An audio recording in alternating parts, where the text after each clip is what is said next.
All right, welcome back. The Big Ten championship has been dominated by Michigan and Ohio State the last few years. The only other team to win besides those two, Penn State, in 2016. So let's start with the national champs. New head coach Sherrone Moore taking over amid echoes of celebration as well as the Connor Stalions sign-stealing saga. And while Jim Harbaugh has moved on to the NFL, the Division I Committee on Infractions hitting him on Wednesday with a 4-year show cause stemming from recruiting violations during COVID-19. But we are focusing on the field for right now. And Aaron, what do you see for the new-look Wolverines? A lot of guys not on the team from a year ago. A lot of guys not on the team, but there's still a lot of dudes that are. This Michigan team is going to look a lot like it did in previous years under Jim Harbaugh because of what Sherrone Moore did, who he is, and what the DNA of that team is. Their motto is smash. So look for Michigan to continue to run the football. Donovan Edwards on the cover of EA Sports and all these different games. They're going to try to win this conference, or at least compete for it, with defense and run game. Probably the most ferocious interior defensive line anywhere in the country. Could have the best defense in the country, top to bottom. That'll help them navigate some growing pains and some real new good teams that are coming into the conference. But I would expect more of the same from Sherrone. But you gotta acknowledge the cloud of darkness with all of the stuff that went off the field with Connor Stalions. They can't let that be a distraction. They don't care about that. They handled all that a season ago. Michigan versus everybody, yes, right? Bet.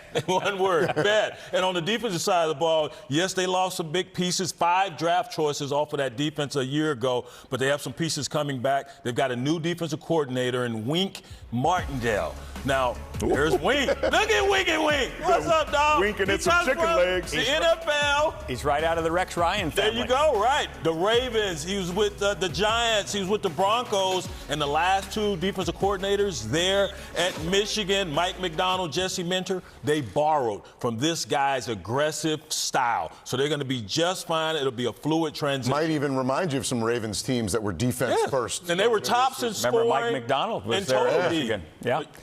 Listen, the defense is going to be fine, especially when you have that interior front. Because that's the gold bullion of college football right there. Those guys up front and pushing the pile like they will, that will be signature Wolverine football. Offensively, they're without J.J. McCarthy. He's off to the Minnesota Vikings, a first-round pick, and deservedly so. He was outstanding last year. But he only was 53rd in the country in attempts. 53rd. So he threw the ball 200 less times, more than 200 less times than Michael Penix, who was at Washington, the quarterback on the other sideline in that national championship game. So here are the new guys trying to get this job, and the likely guy to get the job is Alex Orji. He's a dual threat quarterback. He'll use his arm and his legs, and that fits right into the trenches that you were talking about, Aaron, where they will be strong and Michigan Wolverine-like. I don't see a lot of fall off here. Yeah, one of the keys for Michigan is going to be getting back to that Joe Moore type offensive line play up front, which you looked at them play for as good as those interior defensive linemen have been the last couple of years. I always looked on the other side of the ball and how physical they were. And Donovan Edwards, we all train our kids. You got to learn to play well with others. Well, he didn't have to play well with Blake Corum anymore. Blake Corum has gone to the NFL. He's going to get the lion's share of the carries behind that offensive line, and they will take Michigan as far as Michigan goes. He's just got to pretend that everybody they play is Ohio State, because he had those monster games against the Buckeyes the last couple years.